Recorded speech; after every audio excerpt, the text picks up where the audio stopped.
अध्याय 21 पारिवारिक स्थिति। अनुवादक लेगे, संपादक लेगे। आज की अप्रत्याशित घटनाओं की खबरें शहर में हर जगह फैलती रहीं, जिससे हर कोई चिंतित हो गया। इस रात कोई भी अपने घरों में नहीं रहा। हर कोई बाहर निकलकर घटनाओं पर चर्चा कर रहा था। दरअसल फैक्ट्री में बॉयलर फटना कोई गंभीर मामला नहीं था। आखिरकार फैक्ट्री का बॉयलर कई बार खराब रखरखाव के कारण फट चुका था। हालांकि इस बार यह अलग था। पहले भेड़ियों का झुंड इंसानों के नियंत्रण वाली किसी फैक्ट्री पर हमला करने की हिम्मत नहीं करता था। लगभग हर फैक्ट्री में 1000 से ज्यादा मजदूर काम करते थे और काम खत्म होने के बाद शहर के बाहर की सड़कों पर यह खास तौर पर उपद्रवी हो जाता था। कुछ कर्मचारी रात को रुकने के लिए शहर लौट आते थे, जबकि अन्य लोग कारखानों के छात्रावासों में रात भर सोते थे। कारखाने 24 घंटे काम करते थे और कर्मचारी 3 शिफ्टों में काम करते थे। भेड़ियों का झुंड इतना साहसी था कि वह गढ़ के ठीक बगल में स्थित एक छोटी सी मानव बस्ती में घुस आया। इसमें वाकई कुछ बहुत ही विचित्र बात थी। जैसा कि बैंड के साथ आए सैनिकों ने कहा, गढ़ 113 अन्य गढ़ों के एक बड़े गोलाकार समूह में स्थित था और इस गोलाकार समूह के अंदर होने के कारण इसने उनके गढ़ को अन्य स्थानों की तुलना में अधिक सुरक्षित बना दिया। शुरुआत में गढ़ अभी भी कारखाने की घेराबंदी करने के लिए सेना भेज रहा था, लेकिन जब सभी को एहसास हुआ कि कारखानों पर कोई जंगली जानवर हमला नहीं कर रहे हैं, तो उन्होंने सैनिकों को वापस बुला लिया और केवल कुछ बंदूकें छोड़ दी ताकि कारखाने के प्रबंधक आपात स्थिति में उनका इस्तेमाल कर सकें। उस रात गढ़ के शहर के द्वार अचानक खुल गए। गढ़ के द्वार खुलते ही एक जोरदार गड़गड़ाहट सुनाई दी। फिर कई 100 सैनिक भरी हुई बंदूकें लेकर बाहर निकले। ये गढ़ 113 के निजी सैनिक थे, या अधिक सटीक रूप से कहें तो वे गढ़ 113 के पीछे के समूह किंग कंसोर्टियम द्वारा नियंत्रित निजी सेना थे। स्कूल टीचर झांक जिंगलिन ने एक बार अनजाने में बताया कि यह संघ इन दिनों गढ़ का वास्तविक नियंत्रक है। उनके पास मनुष्यों के जीवन पर नियंत्रण था और उनके पास ऐसे हथियार थे जिनका इस्तेमाल बाहरी दुनिया के खतरों से लड़ने के लिए किया जा सकता था। पैसे और हथियारों के साथ वे पूरे गढ़ पर पूरी तरह से नियंत्रण रखते थे। ये पहली बार था जब रेन शियासु और यान लियुवान ने इतने सारे सैनिकों को गढ़ से बाहर आते देखा था। यान लियुवान झोपड़ी में छिपा हुआ था और चुपके से निजी सेना को शहर से बाहर निकलते हुए देख रहा था। उसने बुदबुदाया, भाई क्या वे अपनी पीठ पर बंदूकें ढो रहे हैं? पब फ्यूचर द्वारा विज्ञापन। वे काली बंदूकें क्रूर और खतरनाक लग रही थीं। हालांकि रेन शियासु को इस बात पर आश्चर्य नहीं हुआ कि वह उन सभी हथियारों को पहचान सकता था। इसके अलावा उसे ये भी लग रहा था कि जब तक उसके हाथ में वे आग्नेयास्त्र रहेंगे, वह उनका तुरंत ही बहुत अच्छे ढंग से प्रयोग कर सकेगा। निजी सेना व्यवस्थित तरीके से मार्च नहीं कर रही थी। आगे एक ऑफ रोड वाहन था, लेकिन उसके पीछे चल रहे सैनिकों की संरचना अव्यवस्थित थी और इसे अव्यवस्थित भी कहा जा सकता था। निजी सेना के किसी व्यक्ति ने शिकायत की, क्या ये सिर्फ फैक्ट्री में मरने वाले कुछ लोग नहीं हैं? हम कल सुबह वहां क्यों नहीं जा सकते? हमें आज रात वहां जाकर भेड़ियों को क्यों मारना है? चुप रहो, इस मिशन का आदेश उच्च अधिकारियों ने दिया है। किसी ने उसे घूर कर देखा। डरने की क्या बात है? ऐसा नहीं है कि दफ्तर में बैठे ये जूते हमें सुन सकते हैं। वे शायद अभी भी महिलाओं के साथ सो रहे होंगे, उस आदमी ने बड़बड़ाते हुए कहा। फिर उसने अपने लिए एक पतला सी सिगरेट जलाई। रेन शियासु को एक बार फिर सिगरेट की उस अनोखी गंध का रूप दिया गया। उसने भौहें सिकोड़ी और गढ़ के निजी नागरिकों पर अपना अविश्वास बढ़ने लगा। इस समय निजी सेना का धुआं उगलता सिपाही पलटा और उसने देखा कि रेन शियासु और यान लियुवान उसकी स्वचालित राइफल को देख रहे हैं। उसने कहा, तुम दोनों बदमाश क्या देख रहे हो? क्या तुम जानते हो कि यह क्या है? घूरना बंद करो। अगर मैं ये दे भी दूं तो भी तुम इसका इस्तेमाल करना नहीं जानते। रेन शियासु ने पर्दा वाला दरवाजा नीचे खींच लिया। हालांकि वह सैनिक की बात के दूसरे हिस्से से सहमत नहीं था। किसी कारण से उन्होंने अनुमान लगाया कि सैनिक निशानेबाजी में अच्छा नहीं होगा। उसके कंधे की जेब, जो राइफल की मार झेलने वाली थी, उसमें अग्नियास्त्रों के साथ उन्नत प्रशिक्षण के कोई संकेत नहीं दिख रहे थे। वास्तव में रेन शियासु को यह ज्ञात नहीं था कि उन दिनों अग्नियास्त्र भी गढ़ में काफी मूल्यवान संसाधन थे। आमतौर पर निजी सेना के अधिकारी को अपना गोला बारूद बर्बाद नहीं करने देते थे। अगर उनके पास इतना बजट होता तो वे शराब पीने या महिलाओं की तलाश में मौज मस्ती करने चले जाते। गढ़ के बाहर तो शराब पी जाती थी, लेकिन अंदर ऐसा कुछ नहीं था। यान लियुवान ने आश्चर्य से पूछा, भाई मुझे ऐसा क्यों लगता है कि तुम्हें उनकी बंदूकों के बारे में पता है? रेन शियासु ने उसे देखा और कहा, इतना मत पूछो। यान लियुवान ने शिकायत की, क्या इस परिवार में अब भी मेरा कोई स्थान है? रेन शियासु कुछ और सोच रहा था और उसने बेपरवाही से जवाब दिया, इसके बारे में ज्यादा मत सोचो। परिवार में तुम्हारी भूमिका सिर्फ जिंदा रहना है। यान लियुवान अवाक रह गया। पब फ्यूचर द्वारा विज्ञापन। जब निजी सेना के मार्च की आवाज दूर तक पहुंची तो रेन शियासु ने अपने पैरों पर खड़े होकर यान लियुवान से कहा, आज रात बड़ी बहन शियाओयू की झोंपड़ी में जाओ और कुछ देर वहीं रहो। मेरे लौटने के बाद ही वापस आना। भाई तुम कहाँ जा रहे हो? यान लियुवान ने स्तब्ध होकर पूछा। जब तक उसने पूछना समाप्त किया, रेन शियाओजू टूट पर्दा उठाकर बाहर चला गया था। सड़कों पर बहुत सारे लोग जमा हो गए थे, इसलिए किसी ने रेन शियासु के स्थान पर ध्यान नहीं दिया। आमतौर पर रात में कोई भी बाहर निकलने की हिम्मत नहीं करता, लेकिन आज तो सभी लोग अपने घरों से निकलकर बाहर आ गए हैं, जैसे नए साल का जश्न मना रहे हों। रेन शियासु ने अंधेरे में अपना रास्ता बनाया। शहर के नजदीक से निकलकर वह आगे की ओर भागने लगा। इस रात चांदनी बहुत ज्यादा नहीं चमक रही थी, लेकिन चूंकि रेन शियासु पिछले कुछ सालों से लगभग हर रोज शहर से बाहर जा रहा था, इसलिए वह यहां अपनी आंखें बंद करके चल सकता था। गढ़ की निजी सेना ने मुख्य सड़क का इस्तेमाल किया, जबकि रेन शियासु ने उनसे टकराने से बचने के लिए समानांतर रास्ते से जाने का फैसला किया। वह यहाँ किसी और चीज के लिए नहीं बल्कि ये देखने आया था कि क्या कोई अवसर है। वह किस तरह का अवसर था, इस बारे में उसे अभी तक पता नहीं था। बंदूकें, ये बंदूकें ही थी जिन्होंने रेन शियासु को यहाँ आने के लिए आकर्षित किया। रेन शियासु ने उन्नत आग्नेयास्त्र प्रवीणता हासिल की थी, इसलिए वह अच्छी तरह से जानता था कि आज के युग में आग्नेयास्त्र कितने महत्वपूर्ण हैं। बैंड के साथ चलने वाले निजी सैनिकों ने एक बार कहा था कि वे अपने साथ आग्नेयास्त्र ले जा रहे थे और अगर कोई भेड़िया उनकी गोलियों की आवाज सुनता तो भाग जाता। रेन शियासु, जो पहले भी भेड़ियों के झुंड का सामना कर चुका था, जानता था कि वे कितने डरावने थे। लेकिन ऐसे डरावने जीव गोलियों से कैसे डरते थे? रेन शियासु को नहीं पता था कि अगर इन निजी सैनिकों का भेड़ियों से आमना सामना हुआ तो उनका क्या होगा। वह उनकी बंदूकें लेने के बारे में नहीं सोच रहा था क्योंकि उसका लक्ष्य असल में फैक्ट्री थी। शहर के सभी लोग जानते थे कि फैक्ट्री प्रबंधकों को आग्नेयास्त्र दिए गए हैं। फैक्ट्री से भागकर लौटे लोगों के अनुसार जो लोग पीछे रह गए थे उनके लिए तो ये पहले ही खत्म हो चुका था। रेन शियासु दोपहर से ही इस बारे में सोच रहा था। क्या उन्होंने नहीं कहा था कि भेड़िए गोलियों की आवाज से डरते हैं? तो क्या प्रबंधकों को बस कुछ गोलियां चलाकर उन्हें डराकर भगाना नहीं चाहिए? शायद उन्हें उम्मीद नहीं थी कि भेड़िए आएंगे, इसलिए उनके लिए बंदूकें निकालने में बहुत देर हो गई होगी। या हो सकता है कि भेड़ियों ने शूटरों पर छिपकर हमला किया हो। इसके कुछ और कारण भी हो सकते हैं, लेकिन बंदूकें शायद अभी भी फैक्ट्री में थीं। एन ओवल बी एन कॉम पर लाटस्ट उपन्यास। रेन शियासु जितनी तेजी से भाग सकता था फैक्ट्री की ओर भागा। वह इस जगह से निजी सेना से ज्यादा परिचित था, और इसके अलावा जब वह भाग रहा था तब निजी सेना वहां मार्च कर रही थी। अचानक अंधेरे में गोली चलने की आवाज सुनाई दी। फिर रात भर कानों को बहरा कर देने वाली गोलियों की आवाजें गूंजती रहीं। यहां तक कि लोगों की चीखें भी सुनाई दी। रेन शियासु ने अचानक पलटकर आवाज की दिशा में देखा। स्पष्ट रूप से निजी सेना भेड़ियों से भिड़ गई थी और उनमें से कई अपनी बंदूकें चलाने के बाद भी हमला कर रहे थे। क्या उन्होंने नहीं कहा कि भेड़िए गोलियों से डरते थे? क्या उन्होंने नहीं कहा कि खतरे से बचना जानवरों की सहज प्रवृत्ति है? आज रेन शियासु को एक नई बात का एहसास हुआ। हालांकि जानवर विकसित होकर ताकतवर बन गए थे, लेकिन वे कभी भी अपनी पशु प्रवृत्ति पर काबू नहीं पा सके थे। खरगोश अभी भी घास खाते थे और भेड़िए अभी भी गोलियों से डरते थे। जब तक कि सब कुछ बदल न जाए। अध्याय 22 बंदूकें। अनुवादक लेगे संपादक लेगे। जंगल में भीषण युद्ध हुआ क्योंकि निजी सेना को भेड़ियों से मुठभेड़ की उम्मीद नहीं थी। भेड़िए बेहद खूंखार और चालाक थे और ऐसा लग रहा था जैसे वे घात लगाकर बैठे थे। पहले तो सैनिकों ने सोचा कि वे सिर्फ अपनी बंदूकें चलाकर भेड़ियों को डराकर भगा सकते हैं, लेकिन यह उनकी गलती थी। इस बार भेड़ियों ने गोलियों की आवाज सुनी तो वे घबराए नहीं। जब भेड़िए उनके सामने आए तो निजी सैनिक ये देखकर हैरान रह गए कि ये भेड़िए उनकी कल्पना से भी बड़े थे। वे बाइसन के आकार के थे। एक मिनट रुकिए। इन भेड़ियों ने फैक्ट्री पर हमला करने के बाद उस एकमात्र संभावित रास्ते पर इंतजार किया जिससे निजी सेना को गुजरना था। ऐसा क्यों लग रहा था कि वे शुरू से ही इन निजी सैनिकों को निशाना बना रहे थे? हालांकि निजी सैनिक प्रशिक्षित सैनिक थे। हताहतों की संख्या बढ़ने से पहले ही वे आगे आ गए और बचाव करने लगे। जानवरों के तीखे दांतों और पंजों से इंसानों के आग्नेयास्त्रों की तुलना करें तो अंत में आग्नेयास्त्र ही सबसे ऊपर आएंगे। निजी सेना ने एक से ज्यादा मौकों पर भेड़ियों से निपटा था। हाल के वर्षों में उन्होंने भेड़ियों को घेरने और उन्हें दबाए रखने की अपनी योजनाओं को धीरे धीरे वापस लेना शुरू कर दिया था, क्योंकि उन्हें प्रभारी लोगों द्वारा ऐसा करने का निर्देश दिया गया था। बेशक इससे भेड़ियों को कुछ राहत भी मिली। किसी कारण से जब रेन शियासु ने गोलियों की आवाज सुनी तो उसे ये आवाजें इतनी अच्छी लगी कि उसका एड्रेनालाइन बढ़ने लगा। गोलियों की आवाज ने उसे उत्साहित कर दिया। वह लड़ाई को करीब से देखने नहीं गया। उसे बस इतना पता था कि अगर भेड़िए और निजी सेना अभी लड़ रहे हैं तो उसके लिए फैक्ट्री में जाना सुरक्षित होगा। रेन शियासु जंगल में चीते की तरह दौड़ा। पहली बार उसे अपनी नई नई प्राप्त ताकत और निपुणता का पूरा एहसास हुआ। उसकी मांसपेशियों के तंतु बार बार तनावग्रस्त और शिथिल होते थे। इस तरह की भावना को केवल स्फूर्तिदायक ही कहा जा सकता है। पब फ्यूचर द्वारा विज्ञापन। जब रेन शियासु फैक्ट्री के पास पहुंचा तो उसने आखिरकार अपनी गति धीमी कर दी। वह अंधेरे में छिप गया और चुपचाप उसके पास पहुंचा। रेन शियासु को यह देखकर आश्चर्य हुआ कि बहुत से शरणार्थियों की लाशें इधर उधर पड़ी थीं। ऐसा लग रहा था कि वे वापस शहर भागना चाहते थे, लेकिन भेड़ियों ने एक के बाद एक उन्हें पकड़ लिया। उनमें से केवल कुछ ही भाग्यशाली थे जो अपने साथियों की कीमत पर बच निकलने में सफल रहे। रेन शियासु ने उनके घावों की बारीकी से जांच की। ऐसा लग रहा था कि भेड़ियों ने उनकी गर्दन पर काट लिया था और वे तुरंत मर गए। हालांकि भेड़ियों ने उनकी लाशें नहीं खाईं और ऐसा लग रहा था कि वे जल्दी में चले गए। रेन शियासु ने कुछ देर सोचा। वह मुख्य प्रवेश द्वार से अंदर नहीं गया, बल्कि फैक्ट्री की इमारत के बाहर एक पाइप पर चढ़कर अंदर गया। हर बार जब वह खिड़की के पास से गुजरता तो वह ध्यान से देखता कि अंदर कोई जीवित तो नहीं है। जब रेन शियासु इमारत की सबसे ऊपरी मंजिल पर पहुंचा तो उसका दिल बैठ गया। ऐसा लग रहा था कि फैक्ट्री में कोई भी जीवित नहीं बचा है। भेड़ियों ने पहले ही पूरी फैक्ट्री को तहस नहस कर दिया था, किसी को भी नहीं छोड़ा। रेन शियासु ने सोचा, बंदूकें कहाँ छिपाई गई हैं? फैक्ट्री मैनेजर निश्चित रूप से उन्हें ऐसी जगह नहीं रखेंगे जहां वे दूसरों के लिए आसानी से उपलब्ध हों।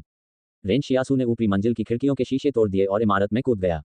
उसने चारों ओर देखा और पाया कि दालान खून के धब्बों और लाशों से भरा हुआ था।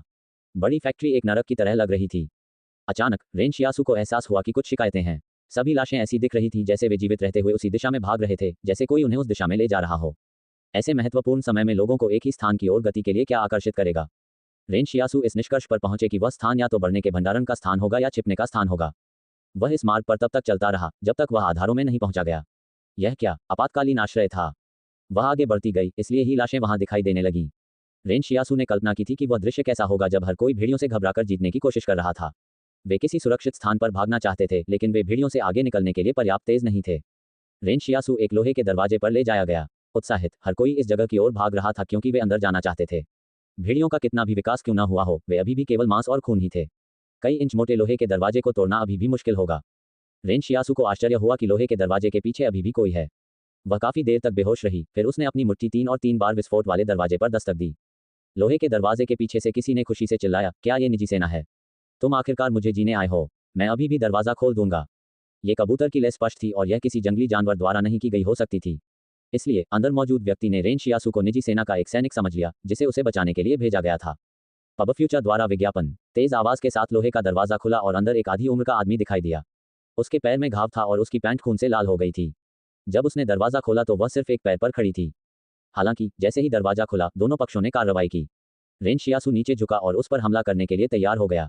जब मध्यम आयु वर्ग के व्यक्ति ने देखा कि उसके सामने वाला कोई सैनिक नहीं है, तो उसकी पहली प्रतिक्रिया अपनी पिस्तौल थी। गर्मियों में थकान हो गई। रेन शियासु आधे उम्र के आदमी के सामने रुक गया क्योंकि पिस्तौल की काली नली उसके माथे पर लगी हुई थी। हे, आधे उम्र का आदमी हंसा। तो यह एक छोटा सा चोर है जो स्थिति का फायदा उठाना चाहता है ना? मैं उसे पहचानता हूँ, तुम शहर से रेन शियासु हो।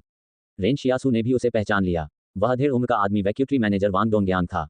मैं भी तुम्हें पहचानता हूँ, रेन शियासु ने कहा और सीधा खड़ा हो गया जैसे कि कुछ हुआ ही ना हो। तुम वहाँ अकेले क्यों हो? नहीं, तुम ही पहले व्यक्ति थे जो यहाँ से भागे थे और तुमने तुरंत दरवाजा बंद कर दिया और बाकी सभी को बाहर ही रह गए। रेन शियासु को अचानक ठंड का एहसास हुआ। कोई आश्चर्य नहीं कि लोहे के दरवाजे के बाहर खून से साने हाथों के निशान थे।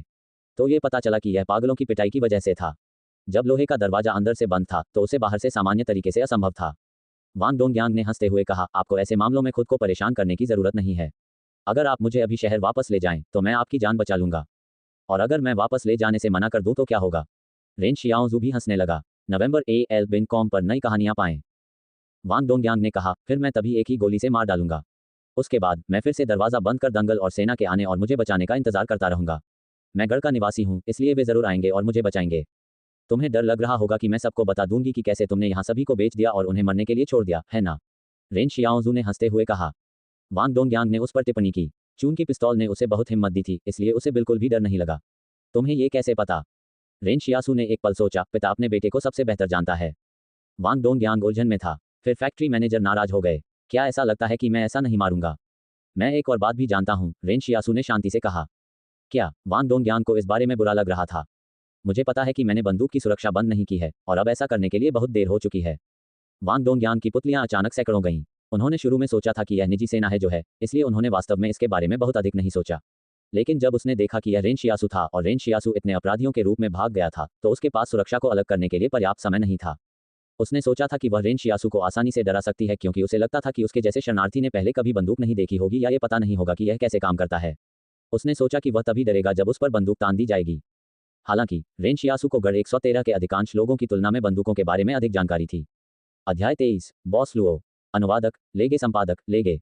फैक्ट्री मैनेजर वांग डोंगयांग को निराशा की भावना बढ़ती हुई महसूस हुई, जो उसके दिल को एक बेल की तरह जकड़ रही थी। उसे नहीं लगा कि वह अप्रत्याशित घटना से बच जाएगा। वह समझ नहीं पा रहा था कि उसके सामने खड़ा ये युवक बंदूकों के बारे में कैसे जानता है। एक सेकंड बाद उसने अचानक एक कदम पीछे हट लिया क्योंकि वह इस अवसर का उपयोग सुरक्षा को अलग करने के लिए करना चाहता था। लेकिन रेन शियासु उसे ऐसा करने का मौका कभी नहीं देगा। वह वांग डोंगयांग पर तोप के गोले की तरह टूट पड़ा, जिससे वांग डोंगयांग की पसलियां कुचल गईं। यहां तक कि उसकी बंदूक भी उसके हाथ से छूटकर उड़ गई। वांग डोंगयांग के पास अब भरोसा करने के लिए कुछ नहीं था। वह खून की खांसी के साथ जमीन पर लेट गया और बोला, मुझे जाने दो। मैं तुम्हें बताता हूं कि मैंने अपना सारा सामान कहां रखा है। पहले मुझे बताओ और मैं तुम्हें जाने दूंगा, रेन शियासु ने शांति से कहा। क्या तुम मुझे बेवकूफ समझते हो? वांग डोंगयांग वास्तव में जानता था कि यह सिर्फ छूट पाने का एक निरर्थक प्रयास था। ये किशोर उसे कैसे जाने दे सकता था? अगर रेन शियासु ने उसे जाने दिया तो क्या वह अभी भी गढ़ 113 के आसपास के क्षेत्र में जीवित रह सकता था? और जब वांग डोंगयांग को पहली बार रेन शियासु के अस्तित्व के बारे में पता चला तो उसे निर्दयी रेन शियासु के रूप में भी संदर्भित किया गया। तुम्हारे फेफड़े पहले ही तुम्हारी टूटी पसलियों से छिद चुके हैं, इसलिए अगर तुम अब शहर वापस भी जाओ तो तुम्हारे लिए बहुत देर हो चुकी है। रेन शियासु हंसा। हालांकि वह वांग डोंगयांग का सामान पाने के लिए उत्सुक था, लेकिन ये स्पष्ट था कि वह उसे यह नहीं बताएगा कि उसने उन्हें कहां रखा है। रेन शियासु ने यहाँ कोई समय बर्बाद नहीं किया। उसे नहीं पता था कि निजी सेना और भेड़ियों के बीच की लड़ाई कब खत्म होगी। लेकिन अगर वह यहाँ और ज्यादा समय तक घूमता रहा तो उसके लिए यह अच्छा नहीं होगा, चाहे कोई भी पक्ष कारखाने में आए। चमड़े को चीरते हुए किसी धारदार हथियार की आवाज हवा में गूंज रही थी। रेन शियासु ने हड्डी के चाकू का इस्तेमाल करके वांग डोंगयांग की छाती पर भेड़िए के पंजे से वार करने की नकल की, जिससे नकली घाव बन गए। उसने तब तक इंतजार किया जब तक उसे यकीन नहीं हो गया कि वांग डोंगयांग के महत्वपूर्ण संकेत बंद हो गए हैं। फिर उसने पिस्तौल उठाई और बाहर निकल गया। रेन शियासु ने वांग डोंगयांग द्वारा अपने साथ रखी गई 2 मैगजीन भी ले लीं। कुल 36 गोलियां थीं। जब तक रेन शियासु फैक्ट्री से बाहर निकला तब तक कोई भी जीवित नहीं बचा था। रेन शियासु ने पलटकर उस इमारत को देखा जहां खून खराबा हुआ था। उसके पीछे रात का अंधेरा था। यही वह दुनिया थी जिसमें वह रहता था। ... भाई, क्या तुम ठीक हो? यान लियुआन ने उत्सुकता से कहा जब उसने देखा कि रेन शियासु पर्दा उठाकर अंदर आ रहा है। उसने रेन शियासु के चारों ओर चक्कर लगाया ताकि यह जांच सके कि उस पर कोई खून का धब्बा तो नहीं है। फिर वह सहज महसूस करने लगा। पब फ्यूचर द्वारा विज्ञापन। मैं ठीक हूँ। अपनी पिंडली में हड्डी का चाकू बांधते हुए रेन शियासू ने पूछा, जब मैं दूर था तो क्या शहर में कुछ हुआ था? क्या निजी सेना वापस आ गई है? उनमें से कुछ वापस आ गए हैं। वे अपने साथ कुछ घायल सैनिक, साथ ही अपने साथी सैनिकों के शव और भेड़ियों के शव भी लाए हैं। मैंने सुना है कि बाकी सैनिक फैक्ट्री की ओर बढ़ते रहे, यान लियुवान ने कहा। रेन शियासू को यह असामान्य नहीं लगा। जंगली भेड़िए चाहे कितने भी ताकतवर क्यों न हो, उनके लिए जीतना असंभव होगा जब उनका सामना एक निजी सेना से होगा जो संख्या में उनसे कई गुना ज्यादा होगी। इसके अलावा सैनिक अपने साथ हथियार भी ले जा रहे थे। वे कितने भेड़ियों के शव वापस लाए? रेन शियासू ने पूछा। उनमें से 30 से ज्यादा, यान लियुवान ने कहा। भाई, वे जंगली भेड़िए बहुत बड़े हैं। जब यान लियुवान ने रेन शियासू से पूछा कि भेड़िए कितने बड़े हैं, तो रेन शियासू ने उन्हें बस बहुत बड़ा बताया। बहुत बड़ा का असली मतलब क्या होता है, ये यान लियुवान को आज पता चला।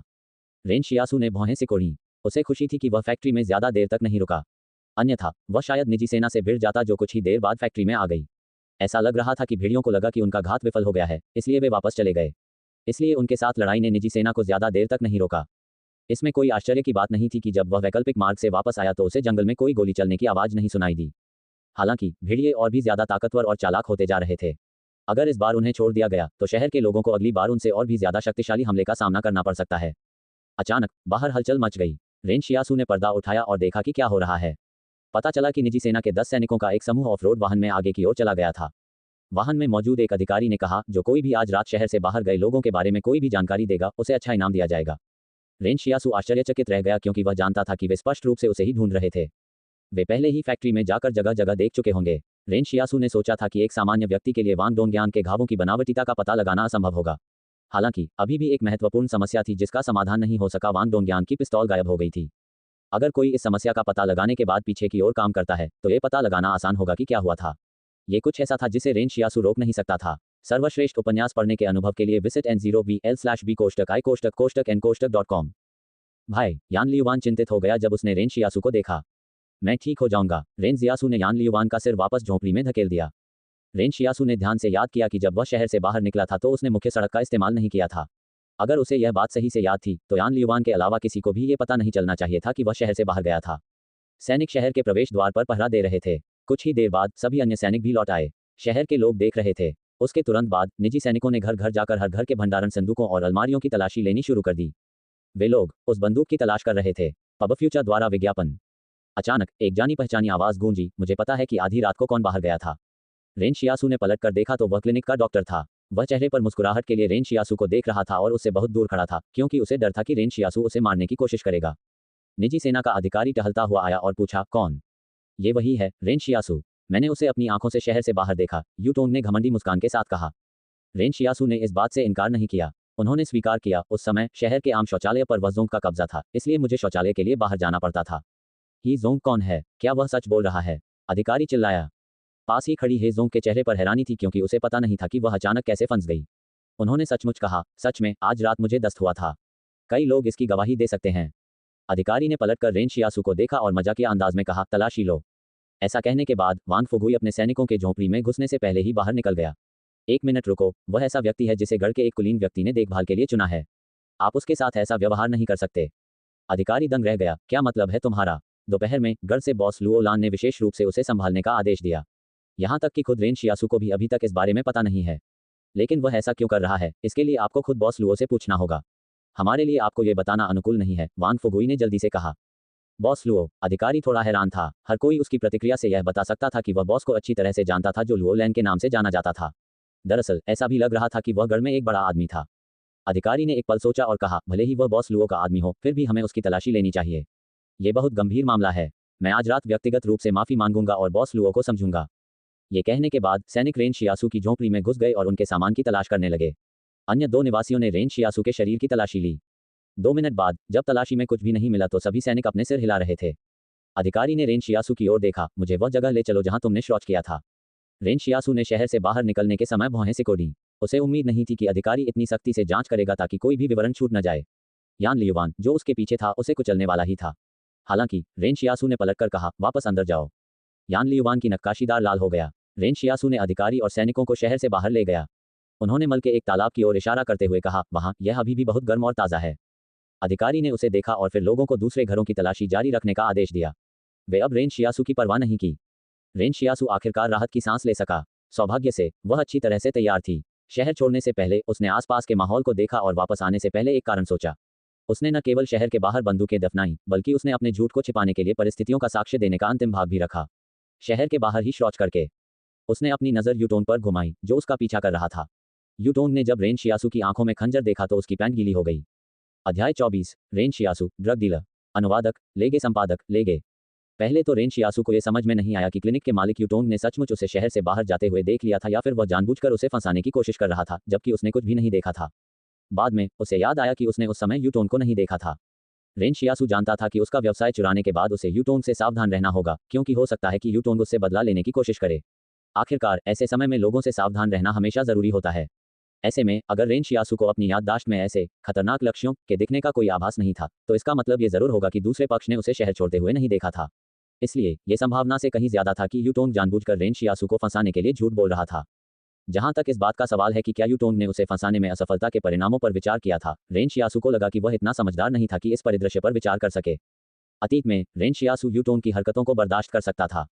चूंकि उसने उसका कुछ व्यवसाय छीन लिया था, इसलिए रेन शियासू उसकी जीविका को पूरी तरह से बर्बाद नहीं कर सकता था। इसलिए उसने यूटोंग को अपनी चिकित्सा पुस्तकों पर वापस लौटने और उनका अच्छी तरह से अध्ययन करने के लिए प्रोत्साहित किया। अंत में न केवल उसने उसकी सलाह नहीं मानी, बल्कि उसने उसके खिलाफ साजिश भी रची। रेन शियासू ने यूटोंग को देखकर उपहास किया, जो पीछे मुड़कर शहर की ओर भाग गया था। जहां वह खड़ा था, वहां जमीन पर एक पोखर भी था। उसके बगल में बैठे वान फुगुई ने हंसते हुए कहा, लगता है कि मेरे हस्तक्षेप की जरूरत ही नहीं थी। वैसे भी तुम ठीक होने वाले थे। रेन शियासू ने अपना सिर वान फुगुई की ओर घुमाया और उसे तहे दिल से धन्यवाद दिया। वह उन लोगों को याद रखेगा जो इस तरह की स्थिति में आगे आकर उसके लिए अच्छी बातें कहने को तैयार थे। अरे, इतना विनम्र होने की जरूरत नहीं है, वान फुगुई ने मुस्कुराते हुए कहा। अगर बॉस लुओ ने आपकी सराहना नहीं की होती, तो मैं आगे आकर आपके लिए बोलने से बहुत डरता। बॉस लुओ ने विशेष रूप से किसी को शहर के प्रशासकों को यह संदेश देने के लिए भेजा था कि वे आपका ख्याल रखें। रेन शियासू हैरान रह गया। बॉस लुओ कौन है? क्या वह मुझे जानता है? वान फुगुई ने उसे आंख मारी और फुसफुसाया, तुम्हारी वह दवाई बॉस लुओ को बहुत पसंद है। रेन शियासू अवाक रह गया। रेन शियासू को एहसास हुआ कि वान फुगुई ने उससे जो काली दवा खरीदी थी, उसे गढ़ में भेज दिया गया था। बॉस लुओ ने वचन दिया है कि जब तक आप हर महीने समय पर काली दवा की एक निश्चित मात्रा सौंपते रहेंगे, वह सुनिश्चित करेंगे कि आप गढ़ के बाहर परेशानी से मुक्त रहेंगे, वान फुगुई ने मुस्कुराते हुए कहा। वास्तव में ऐसा करने के पीछे उसका एक छिपा हुआ मकसद था। आखिरकार वह रेन शियासू की काली दवा के लिए मध्यस्थ के रूप में कार्य करके अपनी सुरक्षा सुनिश्चित कर सकता था, जिसे बॉस लुओ चाहते थे। अचानक रेन शियासू को एक विचार आया। क्या बॉस लुओ गढ़ में बहुत प्रभावशाली और शक्तिशाली है? तुम्हें अभी भी नहीं पता है न? वान फुगुई ने गर्व से कहा। वह स्ट्रॉन्गहोल्ड 113 में किंग कंसोर्टियम का प्रतिनिधि है। नोवेलबन.com पर नए नॉवल अध्याय देखें। अगर वह किंग कंसोर्टियम का प्रतिनिधि है, तो उसका उपनाम किंग क्यों नहीं है? रेन शियासू को लगा कि यहाँ कुछ गड़बड़ है। मेरे कहने के बाद तुम अपना मुंह मत खोलना, वान फुगुई ने अपनी आवाज धीमी करके फुसफुसाया। ऐसा कहा जाता है कि वह किंग कंसोर्टियम के किसी बड़े आदमी का सौतेला भाई है, जो परिवार का नाजायज बेटा है। तो क्या आप बॉस लुओ से हमें गढ़ में प्रवेश दिलाने में मदद करने के लिए कह सकते हैं? रेन शियासू ने सोचा कि अगर बॉस लुओ जैसे प्रभावशाली व्यक्ति, जिनके पास गढ़ में बहुत अधिकार था, उनकी मदद करते, तो उन्हें अंदर ले जाना बहुत मुश्किल नहीं होता, है ना? हम सभी दूषित हैं, इसलिए हमें गढ़ के अंदर कैसे जाने दिया जा सकता है? वान फुगुई ने उदास भाव से कहा। इसके अलावा अगर आप गढ़ में घुस गए, तो बॉस लुओ के लिए जंगली औषधीय जड़ी बूटियां कौन चुनेगा? रेन शियासू को एहसास हुआ। वाक्य का दूसरा हिस्सा वास्तव में सच था कि उसे गढ़ में क्यों नहीं जाने दिया जा रहा था, है न? बॉस लुओ के लिए रेन शियासू और अन्य लोगों को अंदर लाने का कोई कारण नहीं था। वह उन्हें गढ़ के बाहर छोड़ सकता था और रेन शियासू से उसे काली दवाई देना जारी रख सकता था। उसी रात यान लियुवान को अचानक तेज बुखार आ गया। रेन शियासू ने काली दवा की एक बोतल बदली और उसे यान लियुवान के माथे पर लगाने की कोशिश की, लेकिन इससे उसका बुखार कम नहीं हुआ। रेन शियासू बिस्तर के पास बैठा था और कमजोर यान लियुवान को देख रहा था। उसने आह भरते हुए कहा, तुम्हें इसके लिए कोई इच्छा करने की जरूरत नहीं थी। भविष्य में बिना मुझसे पूछे कोई इच्छा मत करना, समझे? इसके परिणामस्वरूप तुम्हें जो बुखार आएगा, वह तुम्हारी जान भी ले सकता है।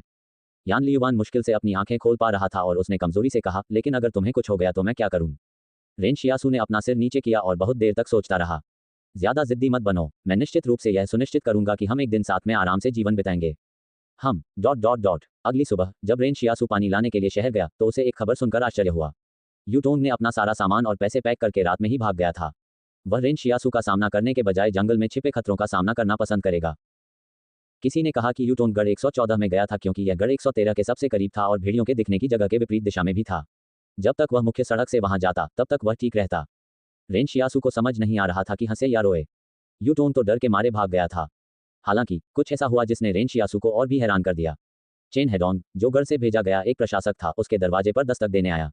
उसने विनम्रता से पूछा, रेन शियासू, मैंने सुना है कि तुम लोगों को ठीक करना और उनकी जान बचाना जानते हो। रेन शियासू हैरान रह गया। मैं केवल चाकू के घाव और बाहरी चोटों का ही इलाज कर सकता हूँ। ठीक है, ठीक है। चेन हेदोंग अब और भी ज्यादा खुश मुस्कुरा रहा था। इससे आप अभी भी डॉक्टर बन सकते हैं। अब जबकि हमारे शहर में कोई डॉक्टर नहीं है, तो क्या आपको लगता है कि आप डॉक्टर बनने में रुचि लेंगे? यान लियुवान, जो अभी भी बुखार से पीड़ित झोंपड़ी में लेटा था, ने चौंक कर अपनी आंखें खोलीं। उसका ये भाई शुरू में केवल कुछ कृतज्ञतापूर्वक खरीदारी और पैसा कमाना चाहता था, तो वह अचानक एक असली डॉक्टर कैसे बन गया?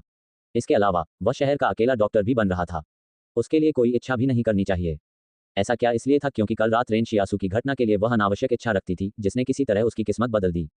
हालांकि रेन शियासु को समझ में आया कि ऐसा केवल इसलिए हो रहा था क्योंकि प्रशासक चेन हेदोंग भी बॉस लुओ की अच्छी नज़रों में आने की कोशिश कर रहा था। अधिकार ने आपके आसपास के लोगों को आपकी विविध सेवा करने के लिए प्रेरित किया। रेन शियाओजू मूर्ख नहीं था। वह तुरंत सहमत हो गया और बोला, क्लिनिक के उस घर के बारे में क्या मैं? हाँ, आप आ सकते हैं। चेन हेदोंग ने दोस्ताना मुस्कान के साथ कहा, बिल्कुल आ सकते हैं। आप आज ही वहां जा सकते हैं क्योंकि वहां कोई नहीं रहता है। चेन हेडोंग फिर चला गया, अपने हाथों को अपनी पीठ के पीछे करके एक छोटा सा गीत गुनगुनाते हुए। ठीक है, बाद में बूढ़ा वांग अपने बगल में एक लकड़ी का बक्सा पीते हुए वापस आया। गंग वांग के आने के बाद कुछ लोगों के बारे में अफवाह थी कि वे शहर के सबसे अमीर समूह के सदस्य हैं और ईंट के मकानों में भी रहते हैं। उनमें से कुछ लोग छोटे छोटे जुआघर, कपड़ा की दुकानें और अनाज की दुकानें चलाते थे। गंग वांग ने कहा, बधाई हो रेन शियासु, तुम भी ऐसे ही ईंट के घर में रहने को तैयार हो। बातचीत के दौरान इंग्लैंड के वांग ने रेन शियासु को एक उपहार बॉक्स दिया।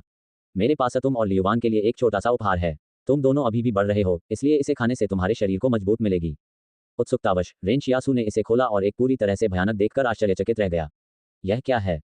तुम्हें पता नहीं कि यह क्या है ना? मैंने इस चिड़िया के घोंसले को कई सालों से संभाल कर रखा है, वांग फुगुई ने कहा। ये सच है। रेन शियासु ने इस बात के बारे में अनमोल सुना था। उसने ये पहले कभी नहीं देखा था। हालांकि उसे हमेशा इस बारे में संदेह था। श्री झांग जिंगलिन ने कहा कि चिड़िया का घोंसला स्विफ्टलेट की लार से बनता है, लेकिन मुझे नहीं लगता कि लार की चिपचिपाहट इतनी मोटी हो सकती है, इसलिए यह शायद कफ से बना है। वांग फुगुई नाराज हो गया। मेरे उपहार को इतना घिनौना मत बनाओ, उसने दुखी होकर कहा। फिर ब्लड बर्ड्स नेस्ट एग के बारे में क्या? वह किस चीज से बना है? रेन शियासु ने इस पर कुछ सोचा। रक्त से दूषित कफ। अध्याय 25, एक बैनर। अनुवादक लेगे, संपादक लेगे। अगर तुम्हें यह नहीं चाहिए तो इसे मुझे वापस दे दो। तुम्हें इसे इतना घिनौना नहीं बनाना चाहिए, वांग फुगुई ने चिड़िया का घोंसला वापस छीनने की कोशिश करते हुए कहा। रेन शियासु ने खुशी खुशी चिड़िया के घोंसले के बक्से को ढक दिया और उसे झोपड़ी में फेंक दिया। चलो, ये तो बस एक मजाक था। मेरा मतलब यह नहीं था कि इसे घिनौना बना दिया जाए। उसने ओल्ड वांग के पीछे खड़े लोगों की तरफ देखा। सच कहूं तो अगर वह उन्हें एस्क्वायर कहकर संबोधित करता तो यह एस्क्वायर शब्द का अपमान होता। ये सभी लोग अपने हाथों में कुछ उपहार पकड़े हुए थे। दरअसल यहाँ हर कोई रेन शियासु से अपरिचित नहीं था। इस बार यहाँ आने का उनका मुख्य उद्देश्य रेन शियासु के साथ शिष्टाचार का आदान प्रदान करना था। इसका मतलब यह था कि उन्होंने उसे अपने समूह में स्वीकार कर लिया था और वे सभी अब से दोस्त बनने जा रहे थे। रेन शियासु ने उनके साथ औपचारिकता नहीं निभाई। यान लियुवान अभी भी बिस्तर पर लेटा हुआ था और इस समय स्वास्थ्य लाभ ले रहा था, इसलिए अगर उनके लिए टॉनिक थे तो क्यों नहीं?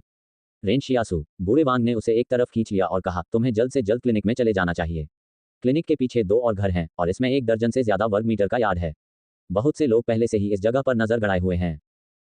ठीक है, रेन शियासु ने सिर हिलाया। वह अभी भी वांग फुगुई के प्रति काफी विनम्र था।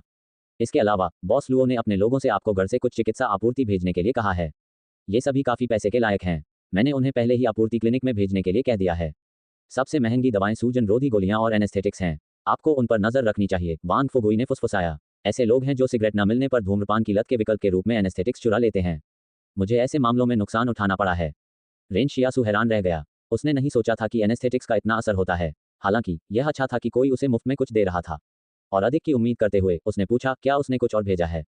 वहां एक बैनर भी है। ... सुबह होते ही रेन शियासु और शियाओयू ने अपना सामान एक साथ बांधा और क्लिनिक की ओर चल पड़े। कौन झोंपड़ी में रहना चाहेगा जब वे ईंट के घर में रह सकते हैं जिसमें चमकदार खिड़कियां और साफ सुथरी मेजें हों? पब फ्यूचर द्वारा विज्ञापन। उसने पहले ही योजना बना ली थी कि यान लियुवान और वह पीछे के 2 घरों में से एक में रहेंगे, जबकि शियाओयू दूसरे घर में रह सकता है। शियाओयू पहले ईंट के घर में रहती थी। उसके बाद वह इन 2 छोटे भाइयों की खातिर एक झोपड़ी में रहने लगी। अब जब शियाओयू फिर से ईंट के घर में रह सकती है तो रेन शियासु की एक इच्छा पूरी हो सकती है। लेकिन जब रेन शियासु यान लियुवान को अपनी पीठ पर उठाकर क्लिनिक में आया तो वह अचंभित रह गया। उसने क्लिनिक की दीवार के बीच में एक बैनर लटका हुआ देखा। उस पर लिखा था, जादुई हाथ वसंत को बहाल करते हैं लुओ लैन से। वांग फुगुई के अनुसार जब तक क्लिनिक में बैनर लटका रहेगा कोई भी रेन शियासु को कुछ भी करने की हिम्मत नहीं करेगा। लेकिन निश्चित रूप से रेन शियासु को सबसे पहले खुद को ऐसी किसी भी चीज में शामिल नहीं करना होगा जो लुओ लैन के हितों के खिलाफ हो। यह उनके लिए एक ताबीज की तरह काम करेगा, भले ही इससे रेन शियासु को बहुत असहज महसूस हो। उसे नहीं पता था कि क्या लुओ लैन ने अपने लोगों को बैनर बनाने का निर्देश दिया था या वह जानबूझकर उसे चिढ़ा रहा था। शायद ये पहला वाला ही है ना? आखिरकार लुओ लैन की नज़र में रेन शियासु केवल एक शरणार्थी था जो घर के बाहर दवा बेचता था। रेन शियाओजू ने यान लियुवान को घर बसाने में मदद की। रेन शियाओजू ने शियाओयू को कल रात यान लियुवान की हालत के बारे में नहीं बताया क्योंकि वह उसकी नींद में खलल डालने से डरता था। उसे आज सुबह ही इसके बारे में पता चला, इसलिए वह बहुत बुरा महसूस कर रही थी। नोव वी एल्बन को पर अपडेट किए गए उपन्यास पाएं। यान लियुआन शियाओयू की उस पर की गई सावधानीपूर्वक देखभाल का पूरा आनंद ले रहा था। अचानक उसे याद आया कि कैसे वह हमेशा उसका मजाक उड़ाता था, इसलिए उसने कमजोरी से कहा, बड़ी बहन शियाओयू, मैं अतीत में जिस तरह से व्यवहार करता था उसके लिए मुझे खेद है। शियाओयू ने उसकी ओर देखा। तुम दोनों शैतान हो, इसलिए अपनी बहन से माफी मांगने की कोई जरूरत नहीं है। लेकिन अगर तुम दूसरे बच्चों से ज्यादा समझदार नहीं होते तो तुम अब तक जिंदा नहीं बच पाते। ऐसा मुख्यतः इसलिए है क्योंकि मेरा भाई अद्भुत है। यान लियुआन हंसा। मुझे आश्चर्य है कि उस बच्चे को इतने सालों में कितनी कठिनाई झेलनी पड़ी होगी। शियाओयू ने आह भरी। अनगिनत कठिनाइयां, यान लियुआन ने शांति से उत्तर दिया। रेन शियासु वर्तमान में क्लिनिक में छोड़ी गई दवाइयों को देख रहा था और साथ ही लुओलैन के आदेश पर भेजी गई नई चिकित्सा आपूर्तियों को भी देख रहा था। शायद किसी ने बॉस लुओ को सूचित किया था कि वह घावों के उपचार में विशेषज्ञ है, क्योंकि उसने बहुत अधिक एनेस्थेटिक्स और सूजन रोधी गोलियां भेजी थीं। रेन शियासु को बहुत खुशी हुई जब उसने देखा कि दवा के डिब्बे में बुखार दूर करने वाली दवाएं और मारक दवाएं हैं। उसने सूजन कम करने वाली गोलियां, बुखार दूर करने वाली दवाएं और मारक दवाएं यान लियुआन के पास लाकर उसे खाने को कहा। यान लियुआन की बीमारी का मुख्य लक्षण अत्यधिक आंतरिक गर्मी के कारण टॉन्सिल की सूजन थी। इससे कोई फर्क नहीं पड़ता कि ये दवा लक्षणों के लिए उपयुक्त थी या नहीं, ये बीमारी को ठीक कर देगी। क्लिनिक में कुछ औषधीय जड़ी बूटियां भी थीं। कुछ अलमारियों पर औषधीय जड़ी बूटियों के नाम लिखे थे और विभिन्न प्रकार के लक्षणों के लिए उपचार के सुझाव भी लिखे थे। रेन शियासु ने अफसोस जताया कि यूटोंग ने अपने अच्छे पिता होने के बावजूद अपने मौकों का फायदा नहीं उठाया। उसी रात यान लियुआन का बुखार आखिरकार उतर गया। तभी रेन शियासु ने राहत की सांस ली। उसने शियाओयू से कहा, तुम उन लोगों द्वारा लाए गए टॉनिक को पी सकते हो।